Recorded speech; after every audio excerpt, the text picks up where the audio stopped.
It's one of those other videos where we're going to have to be talking about some crap going on in the NFT space right now. There was recently a rug pull that an NFT project just ran, and they scammed over $1.3 million from its buyers. They completely went ghost. They took all of the money, and now the buyers are left standing still without an NFT and without their money. So we're going to be covering the details about that scam in today's video. We're going to be talking about what are the best practices in order to make sure that this does not happen to you or any person that is coming into the NFT space. These are not fun videos to make, but at the same time, they're extremely necessary because people do need to be aware of the scams that are going out there, because there are a lot, right? The crypto and NFT space is still incredibly new, and with it being so new, there is a ton of scams and a ton of bad actors out there trying to take your money, your crypto, and your NFTs. So like I said, hopefully this video is going to be able to provide a little bit of value in order to make sure that this does not happen in the future. So let's hop right into it and talk about this atrocious scam that just took place. All right, to give some details about what happened here, there was an NFT project on Solana that was called Big Daddy Ape Club, and I know that should be a red flag already. If it's called Big Daddy Ape Club, I am staying away. Just keep in mind if any other project is named after that, right? So these NFTs were set to release on January 11th, and there was a total of 2,222 of these apes you are seeing right here, and they were going for 1.11 SOL each. And I believe right now that SOL is like equivalent to $120, $115, around there. And to get further into it, this NFT project was promoting themselves like any other NFT project would, right? Running advertisements, having a Twitter, having a Discord, and getting people excited for the release of these NFTs. And keep in mind, the team and the founders did not reveal themselves to the public. So as for what everyone knows right now, they are anonymous founders, but they did verify with something called the Civic Pass. And I never heard of this before. I am just hearing about this now, and I'm making a video about it, but there is something called a Civic Pass, and basically what it is that the company itself, the Civic Pass, identifies who the founders and team is behind a certain project. So they get different identification in terms of the name as well as a 3D scan of their face. And from that point on, the Civic Pass goes on their Twitter to say that this collection has been verified by them and they have a public identity. And I guess this exists for people who want to continue to be anonymous, but at the same time want to add trust to the community of people that are looking forward to buying their NFTs. So like I said, it's basically this trust thing, and if they have a Civic Pass, they have been identified and their identity has been verified by this company. So that in itself added more trust to the people who were initially interested in purchasing these NFTs. So now to get into the heart of the story, when this NFT collection was releasing, they completely sold out of all of their NFTs.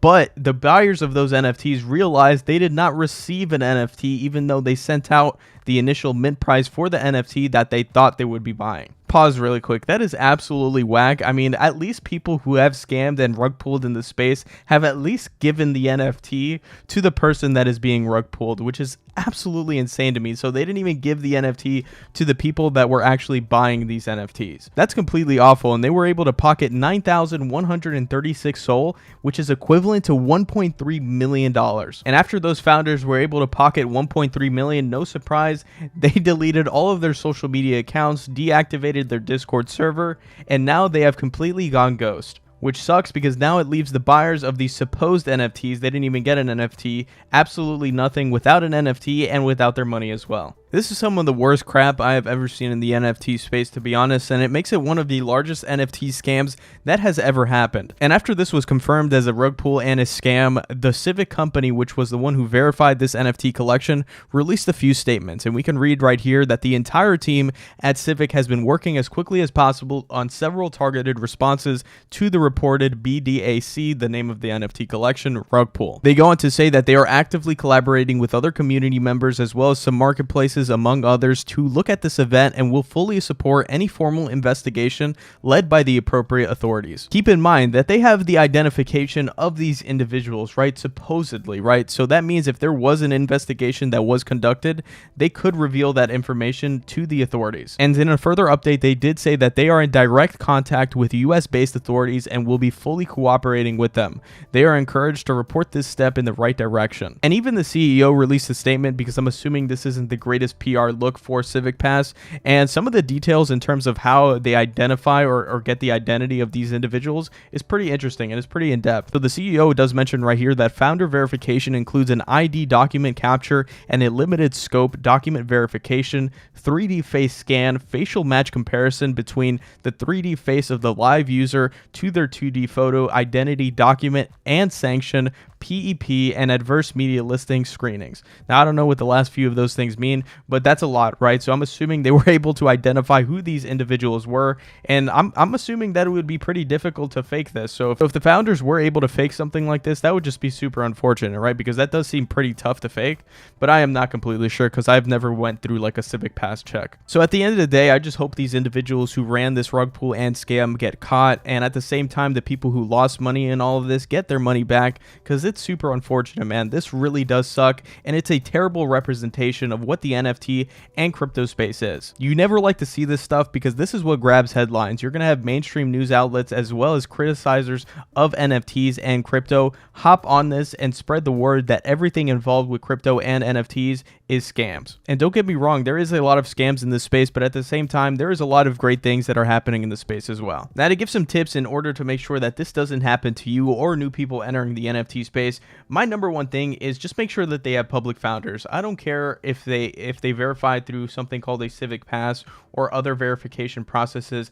I want to see who these individuals are. I want to see who is behind that NFT project, and I want to see that there is a public face attached to it. Now, that doesn't necessarily mean the project is going to succeed because it has public founders, or the project is good because it has public founders. That is not the case at all.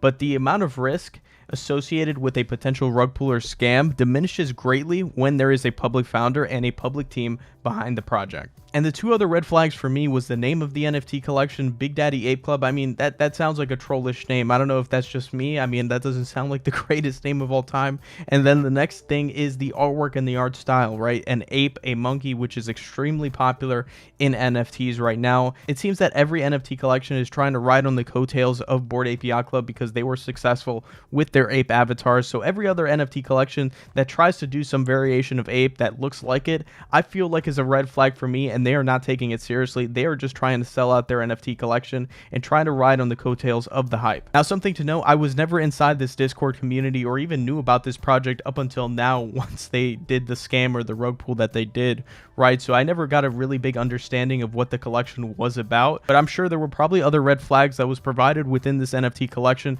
that would have made me second guess on minting it. Ultimately, at the end of the day, when looking into an NFT project, I think the team and the founders is just incredibly important, right? And one thing, like I've always said, and I'll repeat it once again, make sure they are a public team or a public founder, right? I think that's incredibly important. Now, I'm not saying that every NFT project out there that succeeds needs a public founder. That is not the case. I mean, Bored Ape Yacht Club, Deadfellows do not have public founders. They have an anonymous team. But at the same time, they're extremely credible within the space. But at the same time, like I said, I think purchasing into an NFT collection that has anonymous founders has added risk. Some other best practices I would just make sure to do is just to make sure your crypto and NFTs are safe. Make sure you have a hardware wallet to store your NFTs and your crypto. Never give out your seed phrase. Do not click on sketchy links, and always do your research when in the space. And that's basically all I have to say here today. I know this was kind of like an off-the-cuff video, but this is what I like to do when talking about these subjects in the NFT space. And I know it's kind of like a Debbie Downer type of subject, but at the same time, we need to talk about these types of scams that are happening within the NFT and crypto space because it's important to make new people who are entering aware of what is going on. And like I said, this isn't a representation of the entire crypto and NFT space, but at the same time, there is stuff like this that is happening. So hopefully you were able to be aware of some things. And if you did find some value here in today's video, make sure to hit that subscribe and like button. It is greatly appreciated. Make sure you are staying safe out there. Do not fall for rug pulls or scams. Make sure your crypto and NFTs are safe, stored in a hardware wallet, and I will catch you all later.